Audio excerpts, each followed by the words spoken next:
My name is Emily. I'm 31 years old and I live in Denver, Colorado. I own a small company specializing in designing living spaces ranging from apartments and townhouses to small cafes that clients want to turn into places that evoke emotions. I'm not wealthy, but I earn enough to support myself, take care of my husband, and provide for my daughter, Ava, 8 years old, the light of my life. My family doesn't come from an upper-class background, but my parents, Stephen and Claudia, have always wanted people to think otherwise. I was born and raised in a family where appearances were everything. My father ran a well-known furniture store in town, while my mother always carried expensive handbags and spoke in polished, calculated words.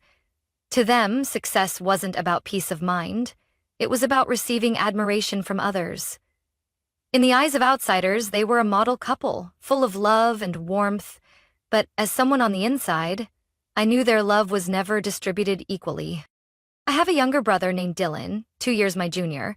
From an early age, I learned one thing very clearly. In my family, effort didn't always lead to recognition.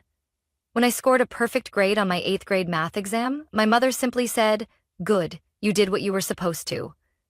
But when Dylan got a B+ in history, the whole family threw a small celebration, complete with cake and laughter. I stood in the kitchen corner, watching them cheer as if Dylan had just won a full-ride scholarship to Harvard.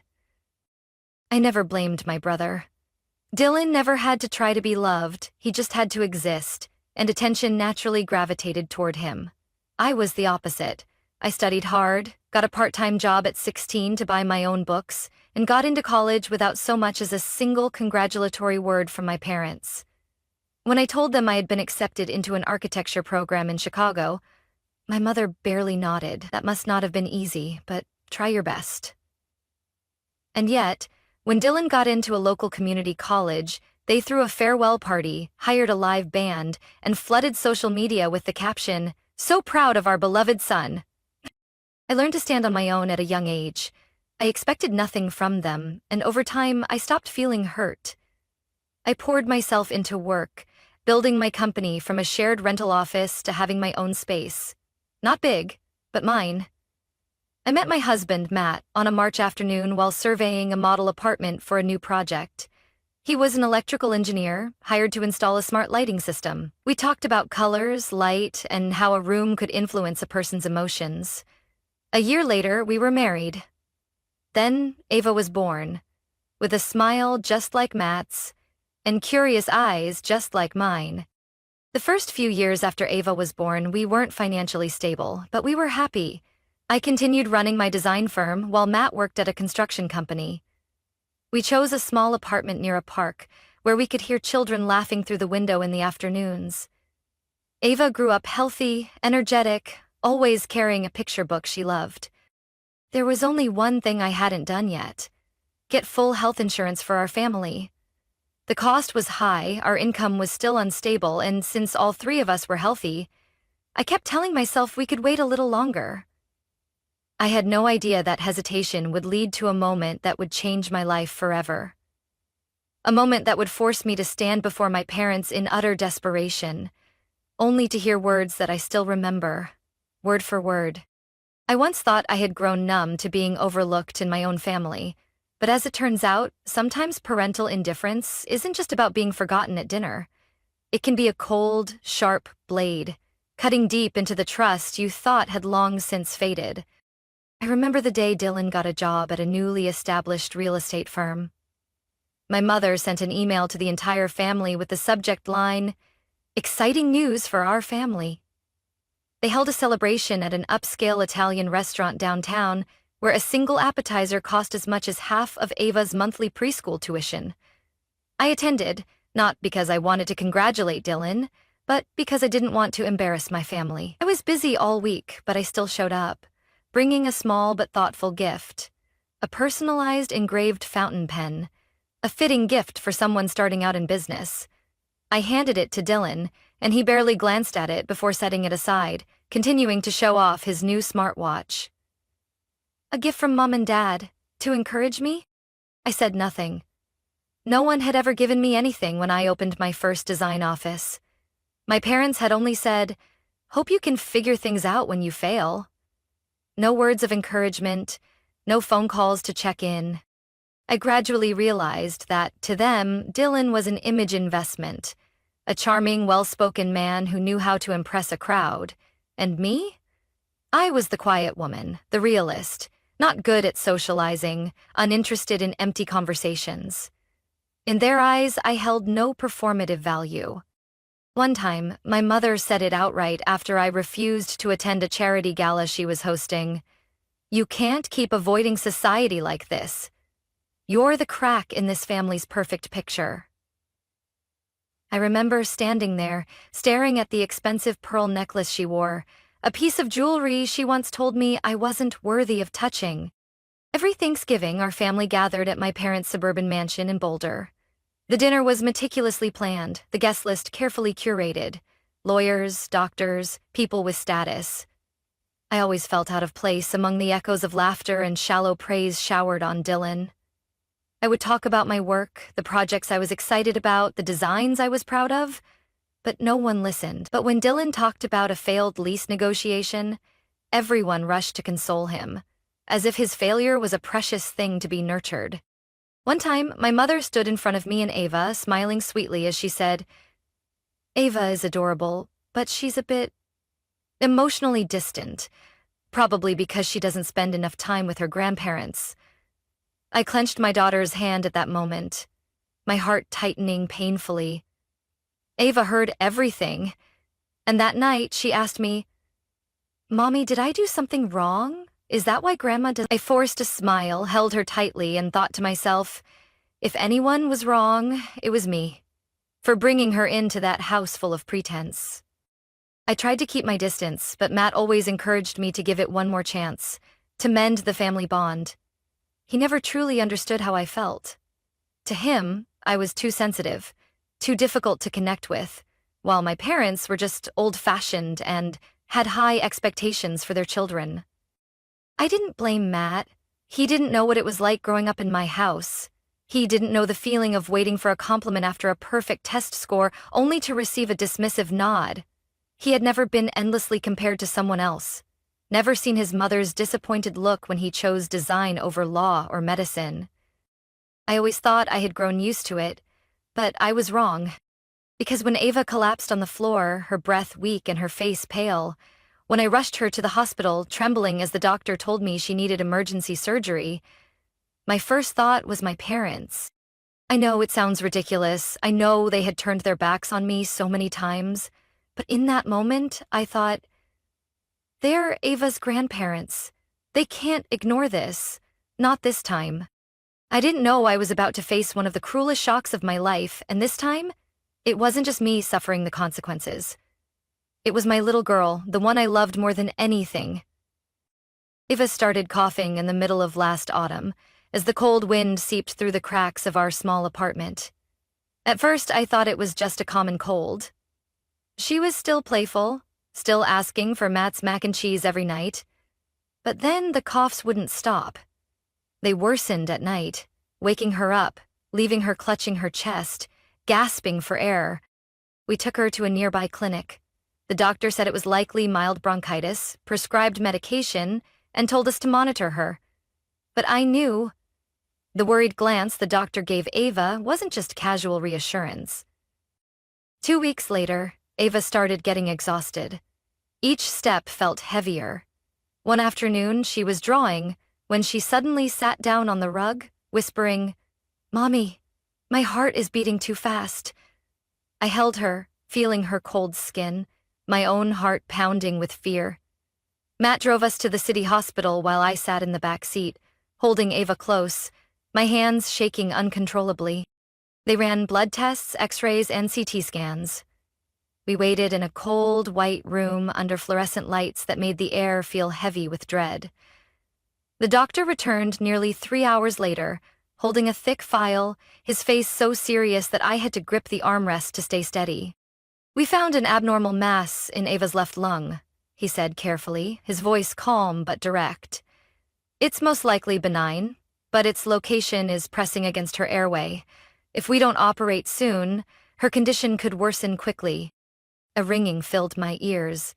Matt stood frozen beside me, unblinking. I could only manage one question in a voice I barely recognized as my own. Does she need surgery? Right away? The doctor nodded.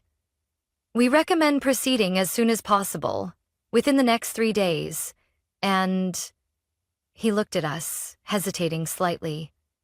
The cost for the surgery and post-suppressive care is approximately $98,000. I froze. That number hit me like a slap in the face. I knew we didn't have insurance. We had planned to sign up, but every time I saw the monthly premiums, I kept telling myself, just wait a little longer, after the next project is secured. I always thought we had time, but now I realized sometimes a single moment is enough to render all plans meaningless. Matt squeezed my hand. We'll find a way. Please prepare everything for the surgery. The doctor nodded, handed the paperwork to a nurse, and left the room. I looked at Matt. His eyes were trying to stay calm, but I knew he was just as overwhelmed as I was.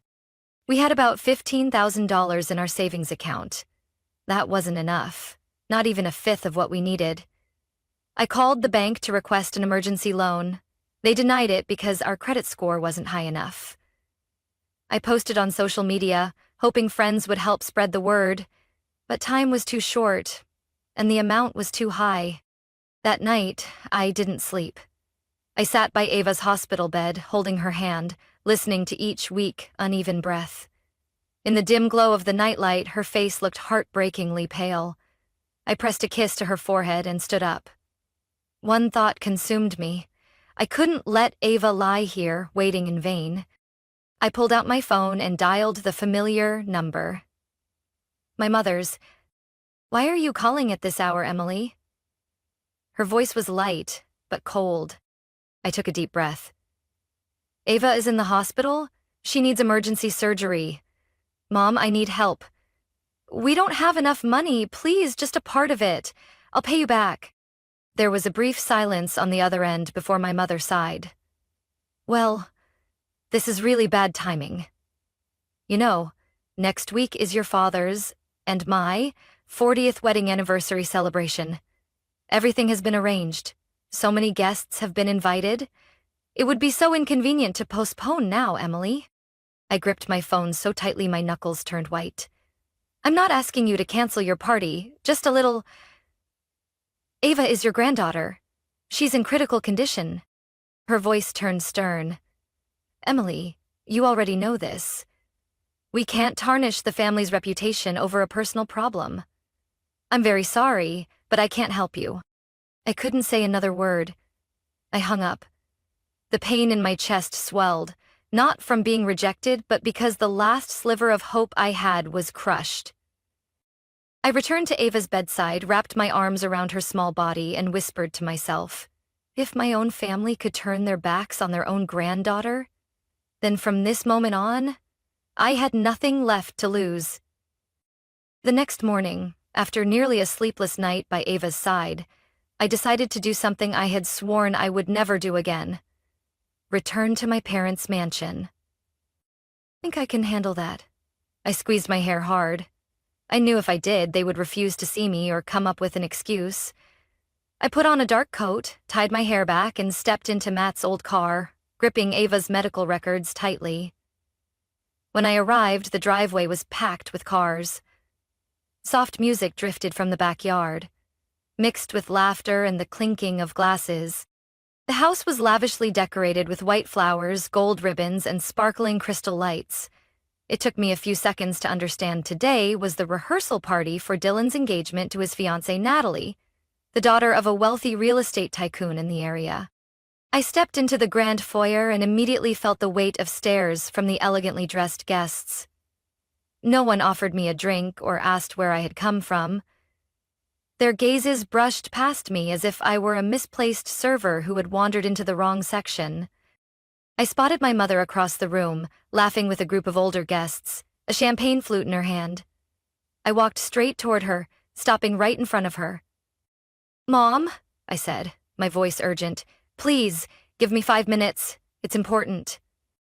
She looked me up and down, her expression momentarily displeased, as if I had interrupted an important speech.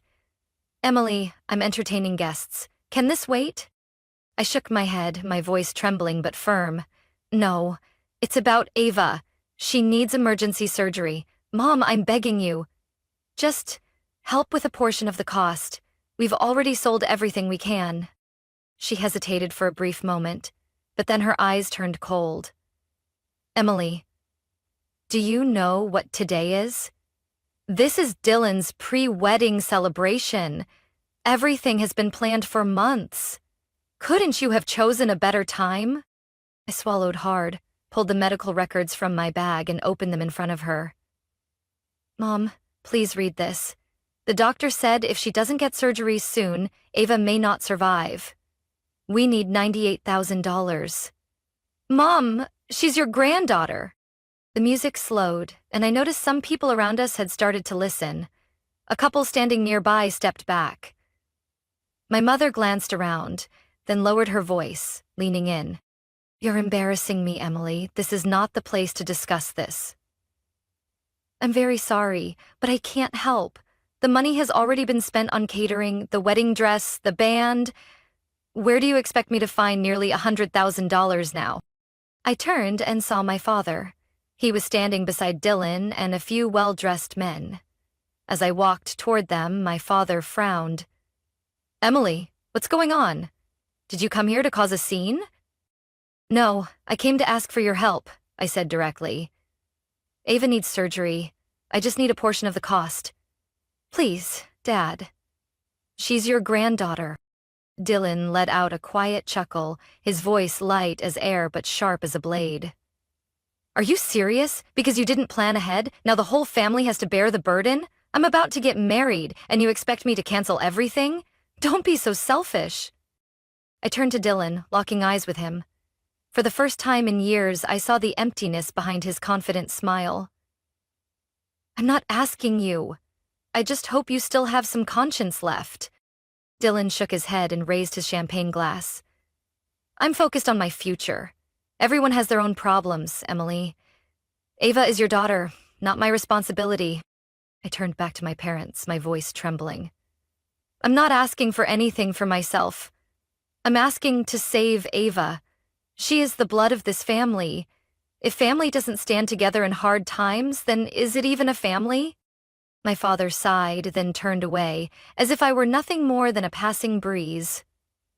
Emily, don't embarrass us any further. I stood in the middle of the grand ballroom, surrounded by shimmering lights and people who once called me the good daughter, Dylan's sister, Stephen and Claudia's child. But tonight they only looked at me with unease, pity, or worse, indifference.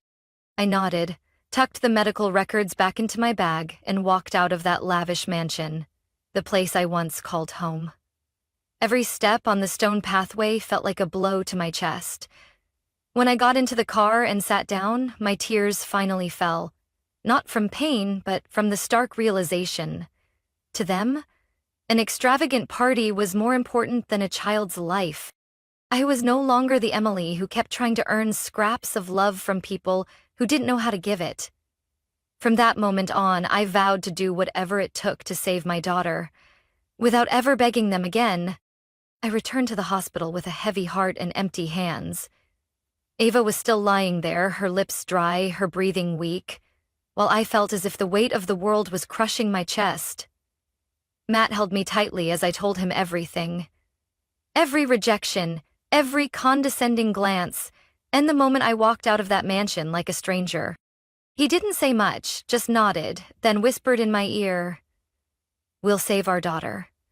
We don't need anyone else." The next morning we took action. Matt put his beloved pickup truck up for sale, the truck we had driven across states on our honeymoon. I listed my work computer, printer, even our living room sofa on classified ads. Someone came to check out our furniture and asked, "Moving to a new place?" I just smiled, too exhausted to explain. We managed to gather nearly $29,000 in 3 days. It wasn't a small amount, but we were still far from our goal. I started calling every old friend I could think of. Some didn't answer, some hesitated, but there were also those I would never forget. Anna, My college friend, now a music teacher, sent $500 with a message. I know this isn't much, but it's my entire savings for this month. Ava will make it through. I read her message and tears streamed down my face.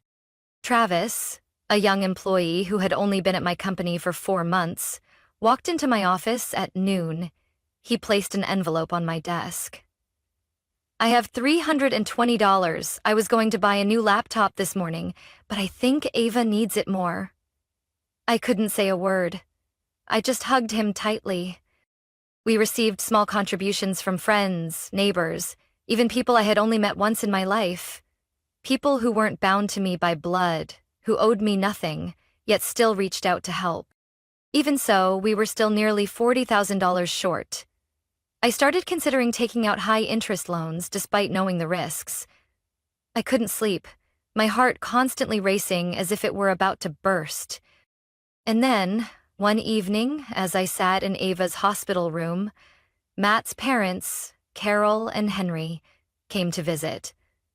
They lived in a small home in the southern suburbs of Denver, a house they had cherished for nearly 30 years.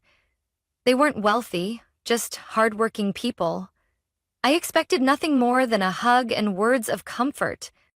But as they entered the room, Henry pulled me aside into the hallway, placing his hand on my shoulder. "Emily," he said, his voice deep and unwavering. "Tomorrow morning, you and Matt need to come to our house. I have something to discuss." I looked at him, confused. What is it? He didn't answer. He just patted my shoulder, then glanced toward Ava's hospital bed, where she lay with a scarf wrapped around her head, an IV still in her tiny hand, and said, "Our granddaughter can't wait any longer." The next morning, Matt and I went to their house. It felt emptier than usual. The living room couch was gone, as were several paintings from the walls. Before I could ask, Carol walked out with a cup of hot tea, placed it on the table, then handed me a stack of papers.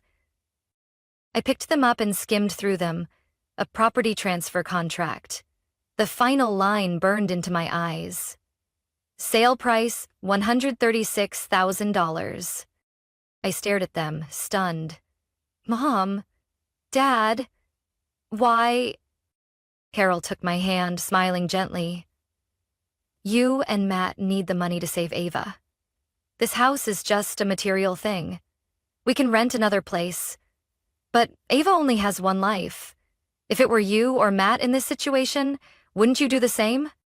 I broke down, not with loud sobs, just silent tears falling onto her hands.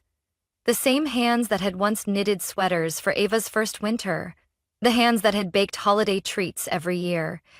They weren't my parents by blood, but they chose to stand by me when no one else did. 3 days later, we had the full amount. The hospital scheduled the surgery immediately. The operation lasted 6 hours. 6 hours that felt like 6 years. I sat in the waiting room, clutching Ava's beaded necklace, a birthday gift she had made for me, with the words, "Best mom ever." When the doctor finally walked out, he nodded and gave a small smile. The surgery was a success. Ava will recover. She's incredibly strong. My legs gave out.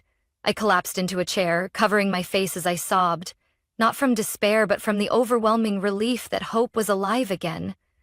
Ava had made it through. 3 days later, in a hospital room filled with sunlight, I watched her sleep peacefully, her breathing steady, her small hand unconsciously grasping mine. I knew that from now on, everything would be different. But deep inside me, something still lingered. The memory of that party, the indifferent stares of the people who shared my blood, and I swore, one day, they would understand what it meant to lose something truly important. After Ava's surgery and discharge from the hospital, I thought I would collapse from the exhaustion and financial strain of the past months. But I didn't.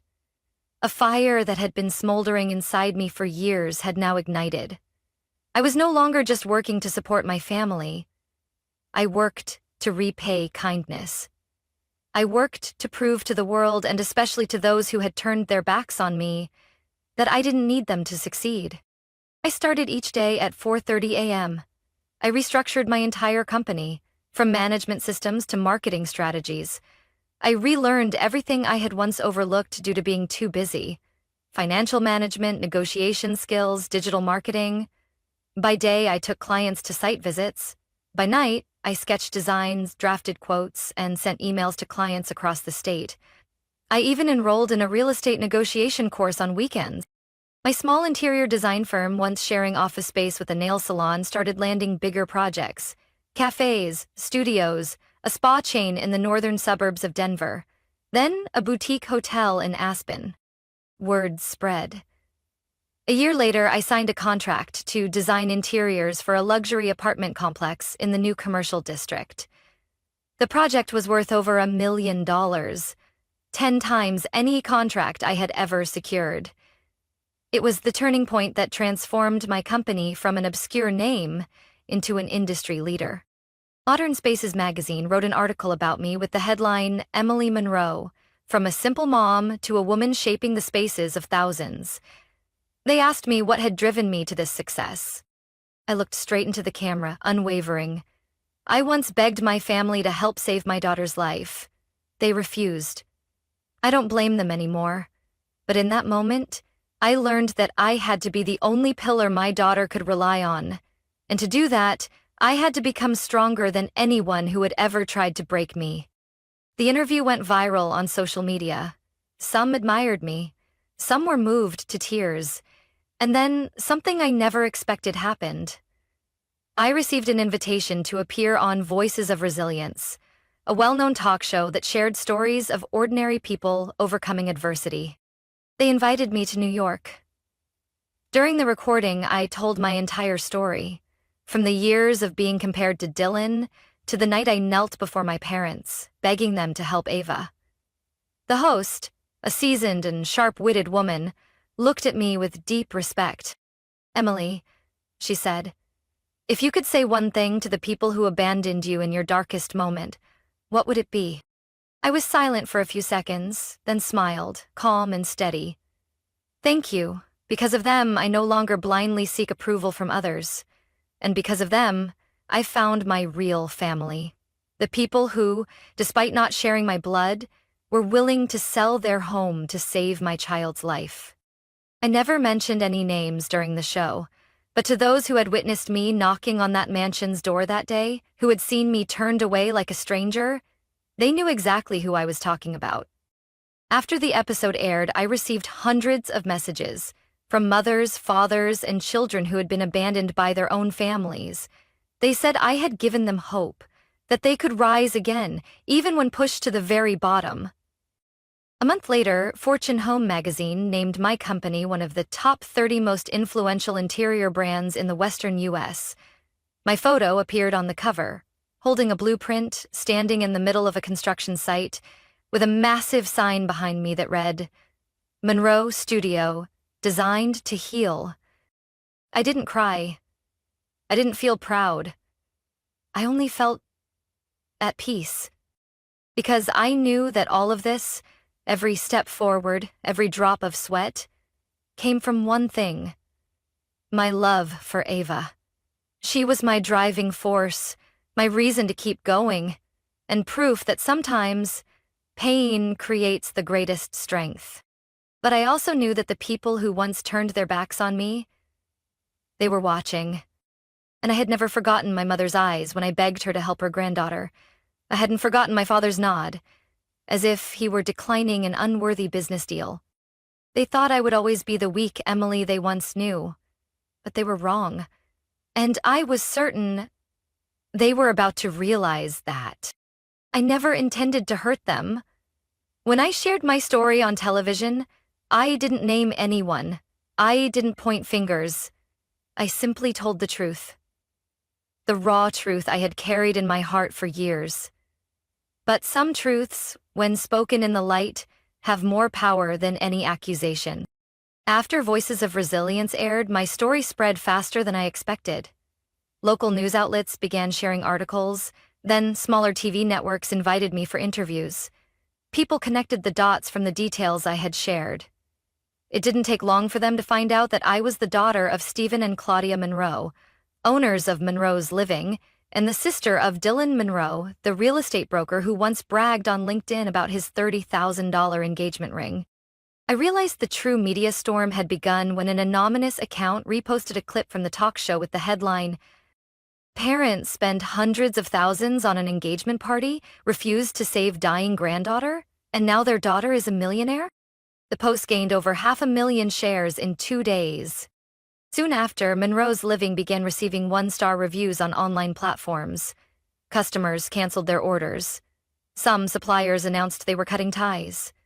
The same people who once shook hands with my father and toasted champagne at his parties quietly removed him from their contact lists, because no one wanted to be associated with a family that had turned its back on its own blood to protect their reputation.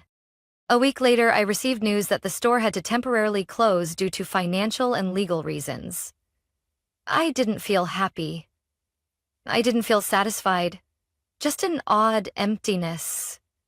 Like an old chapter being reopened, laid bare under the sun with nothing left to hide.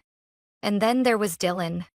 He was once the golden child, the pride of the family, the one who stood in elegant gatherings delivering charming speeches. But now, whenever his name appeared online, people only remembered one thing: the man who laughed in his sister's face when she begged for her daughter's life. Natalie, the fiancée once seen as his perfect match, didn't say a word. She simply erased all their wedding photos, removed her engagement status, and a few days later filed to call off the wedding. I heard from an old acquaintance that Natalie had read the articles, then confronted my parents directly. When they didn't deny anything, she immediately left the apartment she shared with Dylan and moved back in with her mother. Dylan couldn't handle the fallout. His business connections dropped him one by one. He called me one night, his voice hoarse. "Emily, what did you do?" I said nothing. "You went on TV, you made everyone think I'm heartless." I exhaled slowly. "I didn't make anyone think anything, Dylan. I just told the truth. I didn't twist anything. If the truth makes you feel ashamed, then the problem isn't me." He was silent. Then he hung up. I thought that call was the end, but it wasn't. A few weeks later, I received a handwritten letter. From my mother. Pale yellow paper, neat but slightly shaky handwriting, as if her hands were no longer steady. "Emily, we have lost everything. Your father is selling the mansion, Dylan is unemployed, our family name is in ruins. I am not writing to blame you. I am writing because I don't know what else to do. We were wrong, I know that, but please, if you have any mercy left, help us." I read the letter over and over that night. I thought about that mansion, the place where I was turned away in the middle of laughter and expensive wine. I thought about Ava's fragile breaths in that hospital bed. I thought about the aged hands of Matt's parents, the ones who, despite not sharing our blood, had sold their home to save their granddaughter. And I realized, some losses cannot be repaired with money. I folded the letter and tucked it into a drawer. I didn't feel joy at their downfall, but I also no longer held resentment. It was simply that now I had a new family. The ones who showed love through actions, not empty prestige. And I had learned the most important lesson of my life. Not everyone you are born to will walk with you until the end. And a part of me knew this wouldn't be the last time they reached out to me. But next time, I would be the one setting the terms. After everything that happened, I understood something more deeply than ever. No one succeeds alone. No matter how hard I worked, no matter how strong I became, Ava was still alive today not just because of my willpower but because of the kindness of those around me. People who didn't share my blood, yet chose to stand by me when the world turned away. I wrote down the names of every person who had helped me in a notebook, not to keep track of debts, but to remind myself never to forget. When my company started making real profits, I didn't think about luxury cars or mansions. I thought about the people who had given their last dollars without expecting anything in return. I invited Anna, the old friend who had sent me $500, to my company's headquarters. She still drove the same old red car with peeling paint, still wore the same knitted coat she had patched up countless times. I handed her a thick envelope, and when she opened it, her eyes widened. "Emily, this is— I know you never asked for anything," I said, smiling, "but I want you to use this to finally start the music school you always dreamed of. You saved my daughter. Now it's my turn to help you rebuild your dream." She hugged me, tears streaming down her cheeks. No more words were needed. Her embrace was enough to say everything. I also visited Travis, the young employee who had once given me his meager savings. By now, he had been promoted to lead designer, and I awarded him a full scholarship to a prestigious design institute in Chicago, the place he had once thought was just an impossible dream. His eyes welled up with tears, but they were filled with determination. I knew, just like me, he would turn his gratitude into something extraordinary. As for my in-laws, Henry and Carol, I owed them a lifetime. I remembered vividly the day they moved out of their old home after selling it to save Ava. They didn't cry, they didn't complain. They simply said, as long as Ava is healthy, anywhere is home. But I never forgot the sight of them holding each other tightly in that tiny rented apartment on the south side of the city, wrapping their old dishes in newspaper. When my company was invited to design interiors for a luxury housing development, I quietly kept track of real estate transactions.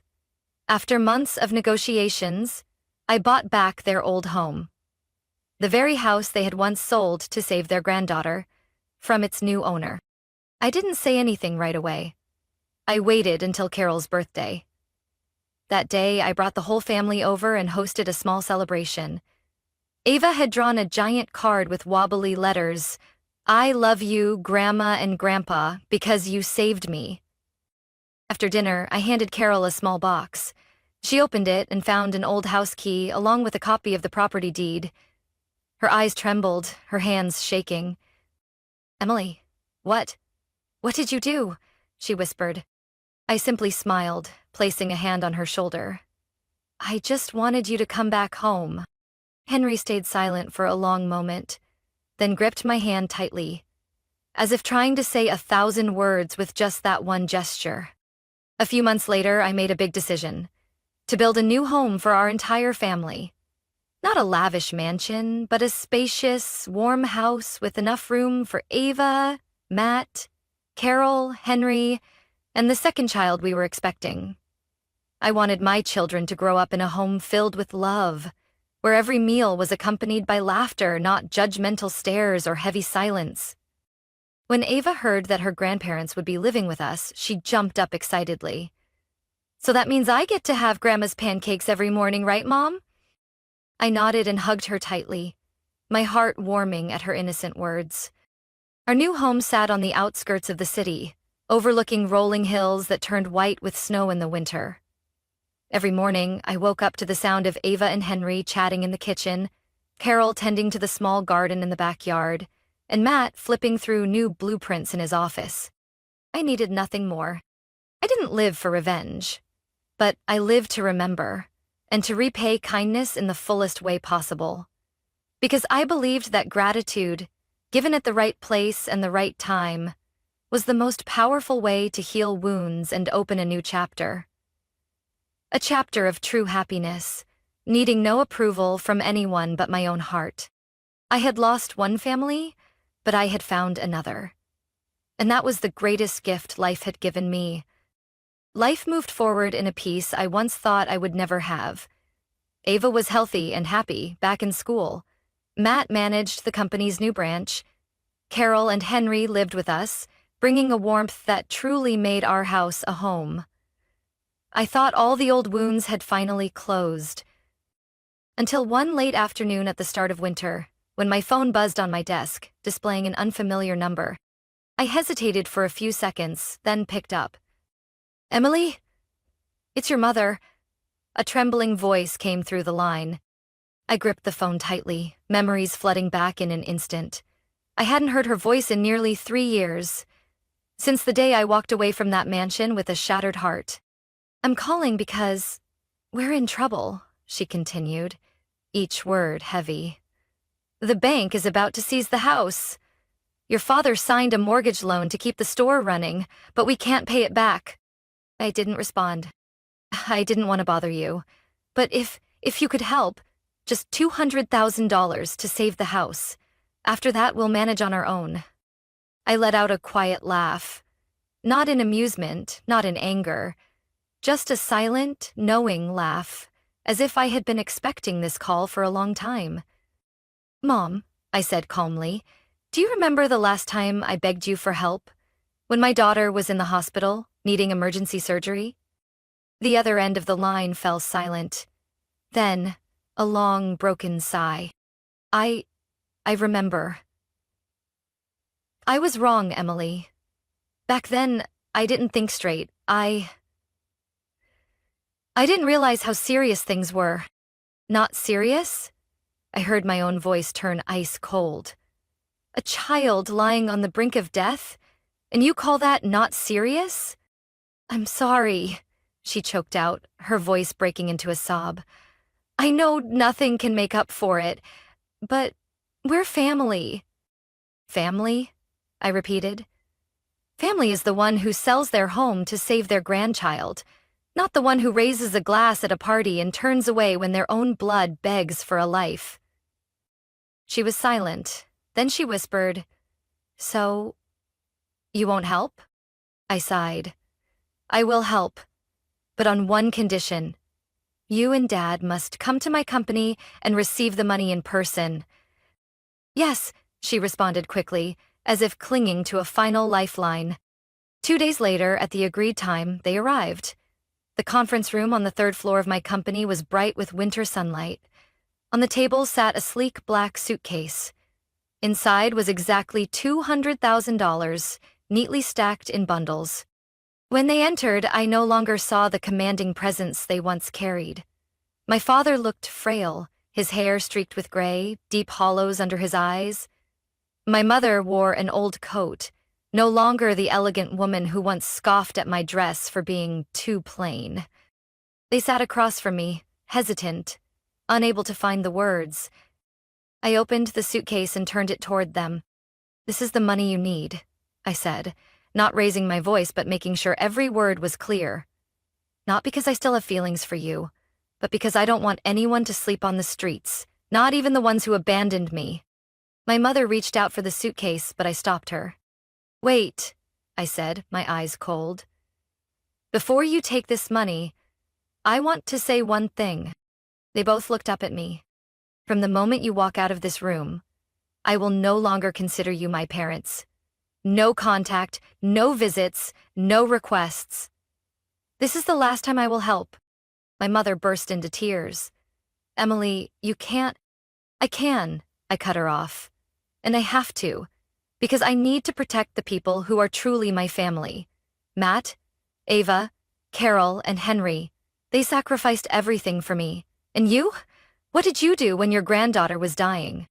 No one answered. Just muffled sobs and downcast eyes.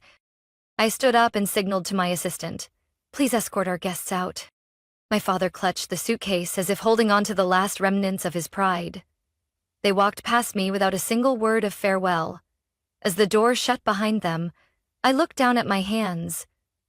Not trembling, not unsteady, just calm, as if the final chapter had been turned. That night, when I told Matt and Carol what had happened, no one criticized me. Matt simply held my hand tightly. You did the right thing. You are stronger than anyone. I nodded.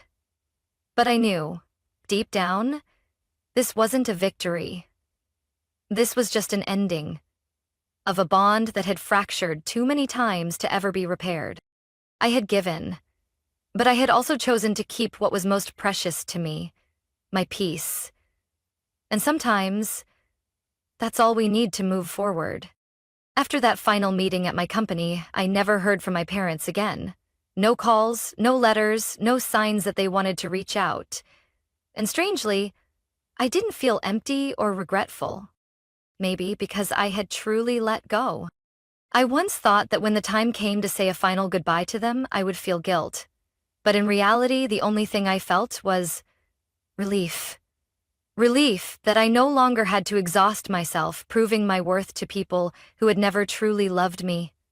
Relief that I had made my choice. I chose the people who had reached out to save my child, not the ones who turned away to save face. I didn't hold resentment, but I didn't forgive either. Forgiveness to me isn't forgetting. It's refusing to let the past dictate my present. And my present now is a home, filled with laughter, a stable career, and a life that isn't lavish, but is rich with gratitude. Sometimes, I wonder if there will come a day when they call again. Maybe when they're sick. Maybe when Dylan faces a crisis. Maybe when everything falls apart beyond repair. And when that day comes, what will I do? I don't have a clear answer. I am human. My heart still holds contradictions that logic cannot fully untangle.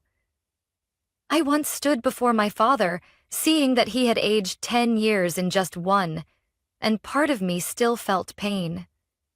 But I also remember how he turned his back when I begged to save Ava. I remember how my mother held her wine glass instead of my hand. I remember it all. And perhaps because I remember so vividly, I haven't slammed the door shut completely.